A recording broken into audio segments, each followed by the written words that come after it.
Hello and welcome to my Spring Days vlog. I haven't yet got a number in this series, but I think it will pop up eventually.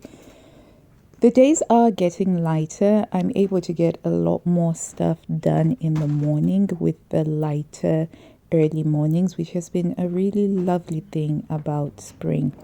And one thing, whether it's spring, summer, winter, or autumn, the laundry cycle never stops going. So, due to some different circumstances, we've started making our own bread every morning. And I'm reminded of how much I used to love making bread. Basically, when the children were very young, I think when they were between ages 2 and 6, we used to make a lot of our own bread. And then there came a point when they liked toast, and we started buying store-bought bread so that it was just quicker and faster to toast because, as you can tell, lovely thick homemade bread is not very easy to slice when it is very fresh. But we've just rediscovered this, and we've been doing this for the last few weeks now, and it's become something that we're thinking to ourselves, why on earth did we ever stop? The children absolutely love the bread, and I've been using it for so many things now. One of the things that I'm using it is to make some scrambled egg sandwiches, which is something that my mom would make for us when I was a child going to school. And when I introduced these to my children, they were a bit freaked out because they thought, well, scrambled eggs, you don't normally have those on bread as a sandwich. You can have egg mayo, but they weren't too keen on this. But once they tried it, they loved it. So basically, I just crack a couple of eggs and I just whip them up with a whisk. I did forget to show on there that I'll add a pinch of salt, and then I'll just quickly scramble them in some oil. In this case, I used some lard. And then once they're cooked, I will let them cool down just for a little bit before I then use them to make the sandwiches.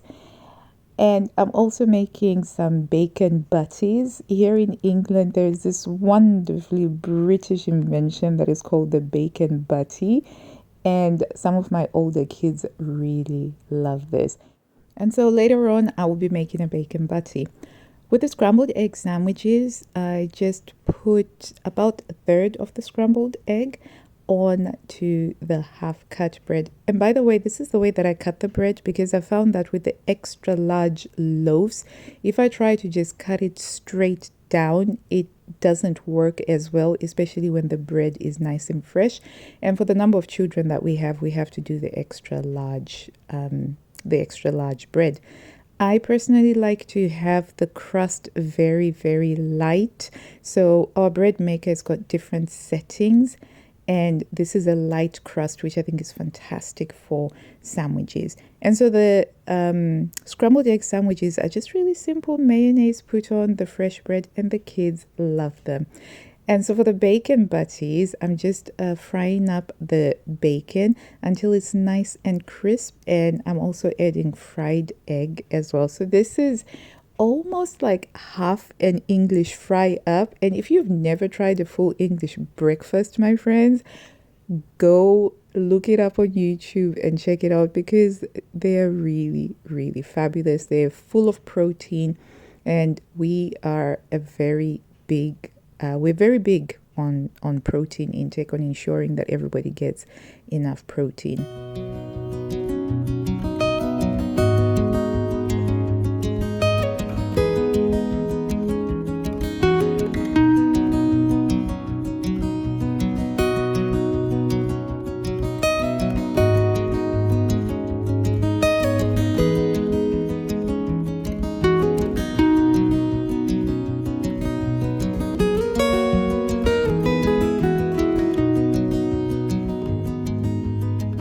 The secret to a really great bacon butty is in the Worcestershire sauce. So I use the Lear and Perrins Worcestershire sauce, and it must be Lear and Perrins. That is just the best one. And just a splash of that, it just adds a really lovely taste.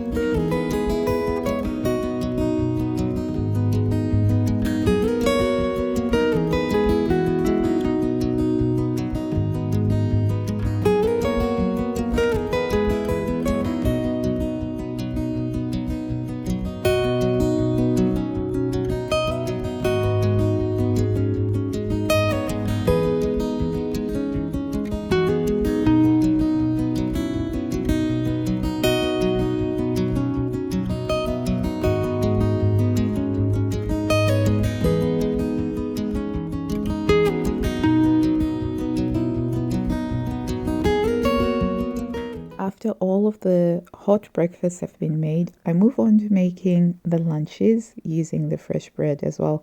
And I'm using the top half. It's just worked out that in terms of preferences, I like to use the bottom half of the loaf for the breakfast, and I use the top half for the lunches. And for the lunches, it's just a simple, straightforward tuna mayonnaise sandwich that the kids love. Again, it's very high in protein, and I just spread huge amounts of tuna mayonnaise there between the slices, and then that will go straight into the lunch bags for them. I do find it very satisfying taking joy in these simple acts of making food for my family, because in the hustle and bustle of daily life, it's easy to overlook some of the simple acts that bring us joy. And taking a moment to appreciate those little things, it really fills my cup, and it does brighten up my day.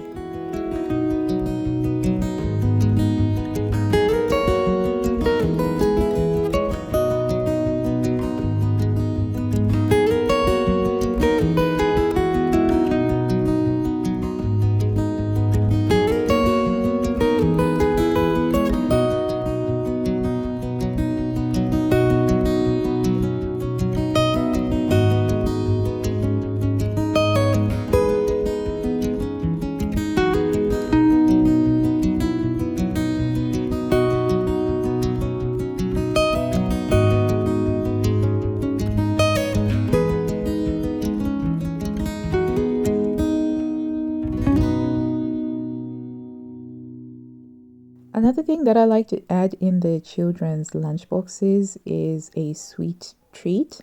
I just think it's really lovely to have something to finish off your meal, and it's quite nice and sweet. And I made this fruit cake because I had a lot of raisins that were lying around from all the Christmas baking that needed to be got rid of. And I also had some egg powder that I found in the back of a cupboard that I used. And it was a bit experimental because I'd never baked a fruitcake using egg powder before. And it turned out reasonably okay, a little bit more crumbly than what I would normally get when I don't use an egg powder, but decent enough to be able to go into the children's lunches. And that felt very satisfying to be able to do. But I always try to make sure that they have a home baked treat in their lunch bags. Once the school run is finished, I take a few minutes just to clear out the kitchen before I'm heading off to the gym. So on this day, I'm dressed in my gym outfit, and it was a slightly cooler than average day, hence why I'm wearing the gilet. But one thing that I learned from Fly Lady is about how to keep your countertops always tidy. I used to be a super perfectionist when it came to cleaning, and the Fly Lady method really helped me to let go of perfectionism and be able to embrace other wonderful aspects of life, which I will talk about very shortly. So that also includes just doing a quick sweep up. And by this point, I remembered that I had to get the little seedlings that I am hardening off outside. So every morning I've been placing them outside on this sheltered spot just so that they can get used to conditions out in the real world. So I'm a little bit precious about them because obviously we've put in so much work to get them to this point. And it's a bit scary putting them out into the big world out there. However, much like real life, progress is not achieved by remaining in the comfort zone where everything is artificially controlled. There's something to be said about putting yourself out there and seeing how you get on when the going gets tough. So I've been hardening off the seedlings, and I hope to be planting them out in a few weeks after the 15th of May. In the meantime, I'm making some tomato soup. It is a Monday. Normally by May, I would be phasing out tomato soup. However, it was unseasonably cold during the first few weeks of May. So I decided to keep it on because it was colder than usual and I had the ingredients ready and available. So I'm making it, I enjoy to prepare all of the vegetables. So mise en place, the French cooking method where you gather everything together, prepare it, and then you get on with cooking it. I'm using the red onions because I actually ran out of the brown onions. I generally prefer to use brown onions for soup because I think that they fry a lot better and they have a much lovelier flavor. Whereas the red onions, I tend to prefer to use them raw. They're beautifully sweet and tangy and tasty in a salad or in a guacamole or a salsa. However, because I was clearing out the cupboards and trying to use up as much of the food that we already had lying around, I used the red onions for this recipe.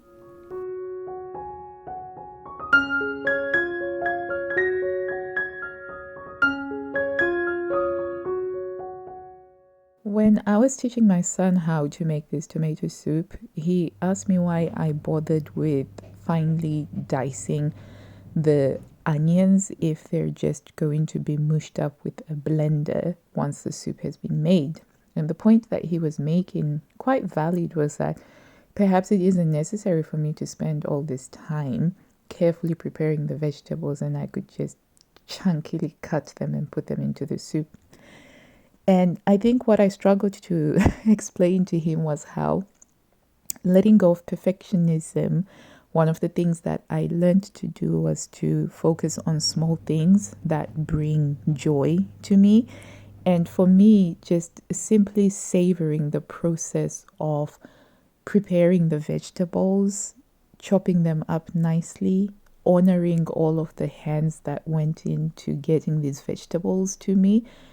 It's all part of something that adds joy to my life without necessarily having to worry about everything has to be done in this particular way or this other particular way.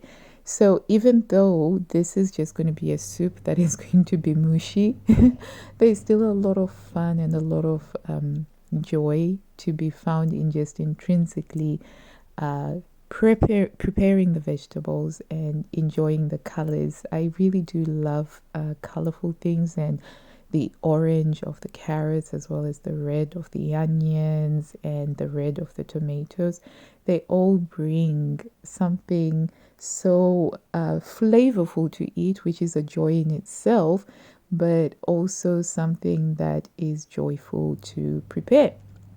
And those are some of the things that I've really come to appreciate as I've learned to let go of perfectionism. And also, back in the day, old healer from decades ago, I wouldn't have even made this soup because I'd have thought I don't have the brown onions. But now I just go with the flow of things, and it's really lovely and fun.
I think when I was younger, this is something that I really did fail to appreciate, which is the focusing on the journey as part of letting go of perfectionism. And getting older for me has been something that I have found incredibly satisfying because I sort of feel like I'm getting wiser, so to speak, which is a really wonderful thing. But I've learned that the journey is what it's all about and that I shouldn't forget that. And I found that I overcame perfectionism by not obsessing over the destination. With the soup example, it would be the soup itself. And doing that, focusing on the end product, was just a surefire way to miss out on the joys of the successes along the way. So, for instance, just learning how to chop the onions properly and just learning how to sweat the carrots just right in order to get a really good flavor, which is what I'm doing here, by the way. I find that in order to make this carrot and lentil soup like absolutely chef's kiss delightful, I have to sweat the carrots just a little bit. It does look as though it's dry in the instant pot right now, but it actually isn't because you've got the cumin that's also developing its flavor in the oil, as well as the carrots just getting a little bit of a cooking, a little bit of a sweating before the tomatoes are added. But all of these things I learned by just learning to focus on the journey rather than the destination. And most importantly, just not letting the cooking process become a blur because I was just too wrapped up in the end of it. And it's how I've come to really love cooking, love the process of cooking, and not just treat it as I have to slapdash something together and just, put it at the table. It's just been something that has really been wonderful, just focusing on the journey, so on the process of actually making the food. And it honors my time. It also honors the people that I'm making this meal for, who are the most important people in my life, my family. And it also honors the hands of all those farmers and all of those people that helped to get the food to the shops in order for it to be able to get to where we're able to eat it now. And so once I've added the tomatoes to the carrots, I will then add a vegetable stock, which I probably make up about one stock cube, and I'll add in the lentils. So depending on how chewy, how textureful you want the soup, there's no hard and fast rule about how much lentils you put in there. 1 cup will create a lovely texture. 2 cups will create an even thicker texture, which is what my family particularly likes.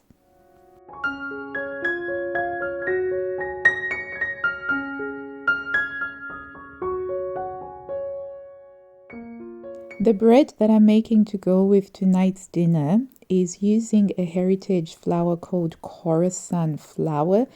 And this is a specialist variety that can only be sold and bought at particular places. I actually got this flour when I was going through my sourdough phase, wherein I was trying to do a sourdough starter, but after 6 failures, I decided to give up on it. And this has been sitting for a couple of years in the back of a cupboard. So I decided I would use it to make the bread to go with this soup.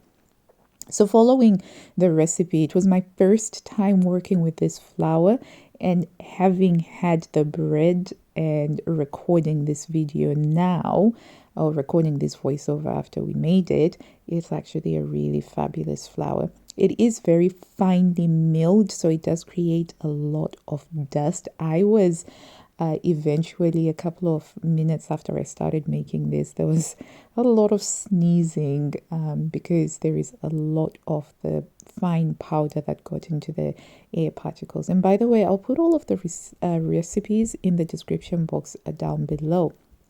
But I decided to mix this with some strong bread flour. I wasn't entirely confident that I would do a full loaf using it, because it also has to go with the children. And the nice thing about making your own breads is that you can play around with the ratios and the quantities of flours that you use. So I added everything in there, including the liquid, and I just put it into our bread maker, which, by the way, this Panasonic bread maker is a beast. It's absolutely, we've had this for nearly 14 years now, and it is going strong. And I'll just add the instant yeast into the yeast dispenser there. By the way, I store our instant yeast in the freezer, and so it lasts us a really long time. I found that that's the best place to store it. I'll get that going, and it will be ready in 4 hours.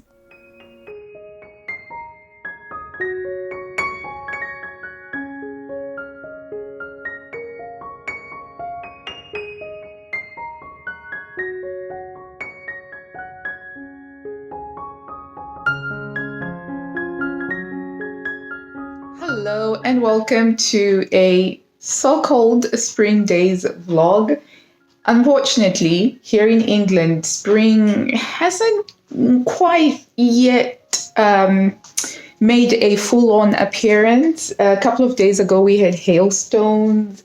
It's still quite gusty, windy. It's also been really quite cold. About 3 days ago, we had frost on the ground. I still haven't been able to put away my thermals. The thermals are still going strong, and I still have to be wearing a lot of layers in order to feel warm. But it's quite a gusty day out. I don't know if you can see.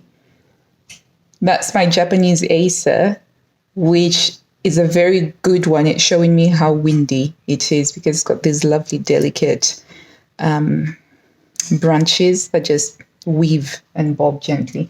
So yeah, so that's the weather that we're having. Quite erratic. Sometimes the sun will come out and sometimes the sun will go away. And then it will be raining, and then it will stop raining, and then the sun comes out again. And so we'll experience basically almost all 4 seasons in just an hour, or even less sometimes. So the best thing that I've been trying to do is trying not to focus on the weather and just to get on with it. I've got my seedlings out, hardening off at the moment. So I also went to the gym. On my way back to the gym, I stopped by a thrift shop, and I want to show you what I got. I stopped by on a whim, but I'm so glad I did because I found some Port Marion placemats, and it's the botanical garden. So I really like the botanical garden design on the crockery, and I also have the coasters. I've had the coasters for I think 3 years now. Yeah, 3 years, and I bought these secondhand as well. And so I got 5 of these. These were £5, so £1 each is not too bad. So we have this one that has a daisy, and we've got the cyclamen, repandum. So I don't have this one. I've got cyclamen hediflorium. Okay, this, but I really love that trim, the border trim that they have, and the botanical garden print is all it's all about botanical drawing, really. And you've got convolvulus here with the lovely trumpety flowers, and we've got crocuses and some snowdrops. So galanthus and crocus. And then finally we have meadow saffron. These are really pretty. So I'm just going to clean them up, wipe them down, disinfect them. And luckily for me, they don't come from a smoker's household, which is one thing that I had to check over there before I bought them, because you can't actually get a refund on items that you buy from there. But really great find, which is sitting in so well with all of the spring household stuff that I'm doing. The other thing that I got was for £1 only. So this place, adult clothes are £1 and children's clothes are 50p. It's a thrift shop, a proper thrift shop. Now, I don't normally buy things from Primark because in the past I've learned that their quality tends to be not all that great. But when I saw this shirt, I thought, oh, the color looks rather lovely. It's within my colors, because I go with cool and clear colors, and this pink has got no warmth in it at all, because I love pink. Pink is my favorite color. So I had a look at it, and I noticed that it was a brand new, unworn, and it was my size, 10 to 12. And then I thought, oh, let me check the fabric content, because one of the things that I don't like about buying from Primark is they use a lot of super synthetic fabrics that don't keep well. But this is 100% cotton. And so I thought, for £1, and it's within my colors, and it is brand new, I picked it up, and I'm looking forward to wearing this with my navy blue skirt and my navy blue jeans. And it has a yoke at the back, so it's very 1980s style with some gathering. So it's a slightly oversized style. But I'm gonna wash this, iron it, and then I'll be able to wear it if spring ever comes. Please come, spring. And then I also got a uniform for my daughters. My daughter's school, the summer dresses are the red gingham, and this was 50p, and it's a Sainsbury's one. So win-win. So it was a great little thrift find, considering that it's something that I just did on a bit of a whim. So I'm very happy that set me out well. So I've got some tomato soup going, which hopefully you've been enjoying the process of making the tomato soup. It stayed on rotation, and that's simply because we're going towards the end of the month and the cupboards are a little bit bare at the moment. And so we're doing a lot of the budget-friendly meals at the moment, and also made the bread using up some flours that have been sitting in the back of the cupboard for perhaps more than a couple of years now. And so we're really trying to use up the cupboards and all of that until the new food budget comes into play. Apologies for that, lovelies. My phone battery died whilst I was recording that. But basically, the long and short of it was that we're working through the cupboards to use up as much of the things that are in the cupboard as is possible.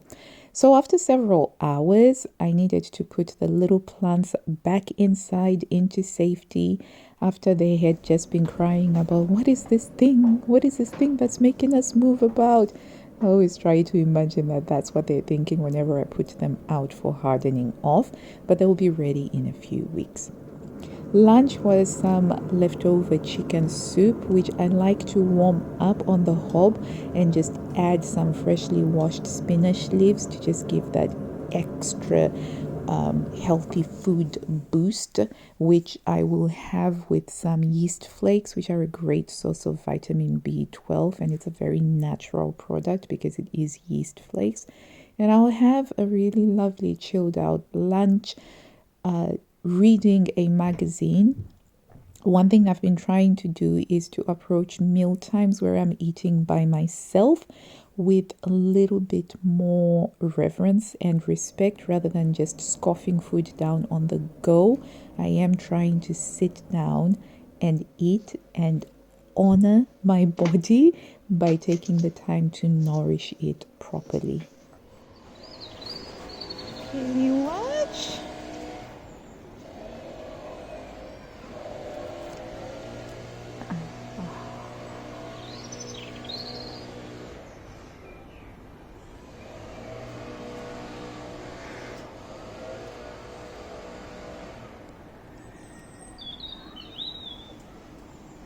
The sun came out very briefly, and I decided to take advantage of that to do a quick mini tour of the garden. As you saw there, my tree peony is beginning to bloom, and I love it. I also love these little daisies that are growing in the grass. My bluebells on the south side of the garden are just coming up beautifully on the path, as well as these dainty little saxifraga plants that have the cutest little pink flowers that nod along in the slightest breeze, and I love these so much. Saxifraga is a great ground cover perennial. I don't have to do anything to maintain it, it just keeps coming back by itself.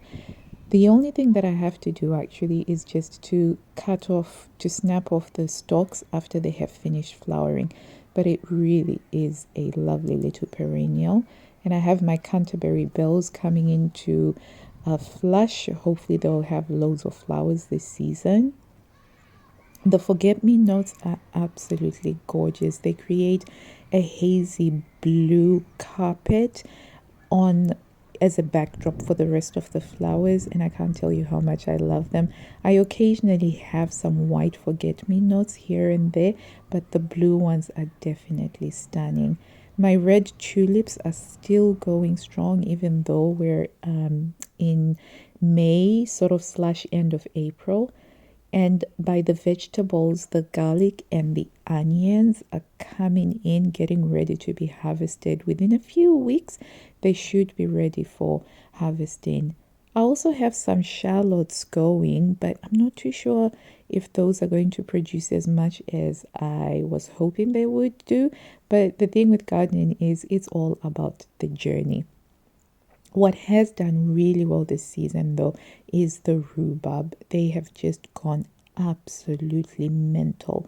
And almost every weekend, we've been having either rhubarb crumble or rhubarb pie or apple and rhubarb streusel because there is just so much of it.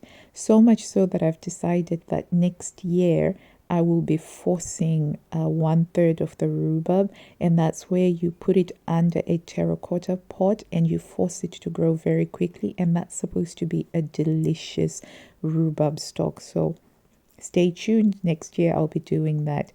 And I am loving the colors of the tulips. These tulips have done really very well because this is their second year, and it's not often that tulips will have a really great showing in the second year. My alliums are at that painful stage where I'm sort of like, explode. I need to see your flowers, but I have to be patient and wait. I have a variety of peonies that have really beautiful foliage that have bloomed, and this is the first year that they've bloomed for me. It's been 3 years because it takes them a while to get established. The lilac trees are going really strong as well, and they're sending out a really beautiful fragrance that just makes it to be a joy around. And I love walking past the section where we have the lilacs. The tadpoles are going strong in the pond, and we'll be looking forward to seeing them becoming baby frogs. And before I knew it, it was 4 hours later, and the Khorasan bread was ready, and I could not wait to try this bread because of the flour. It's supposed to be an Egyptian flour. I will link it in the description box down below. And the color of the crust was a really beautiful Hessian calico type flour. I haven't had a bread crust that looked like this before. So there's clearly something very different about this flour. And the bread in itself, it tasted absolutely gorgeous with some butter, and it went well with the soup. So the soup, I actually did this on the slow cooker function because I was making a huge batch. As you can see, there's a lot of soup there. So I made a double batch so that I could freeze the rest of it, and it was on slow cooking, and it was delicious. Now I add my garlic to this soup at the end because then that way you get the garlic flavor to be at its strongest rather than when you get the garlic in at the beginning. I find that it does weaken the flavor, so I add it in right at the end, and that makes it chef's kiss delicious. And you can see on there the crust of this bread is absolutely, oh, it was really wonderful. So personally, I'm not a big fan of meat-free meals, but this is such a satisfying meal. I didn't blitz it completely to make it puree. I sort of used a masher so that it still has that lovely texture to it, and what a lovely meal it was. Thank you so much for coming to visit with us, and until I see you next time, I wish you blue skies, health, and happiness. Bye.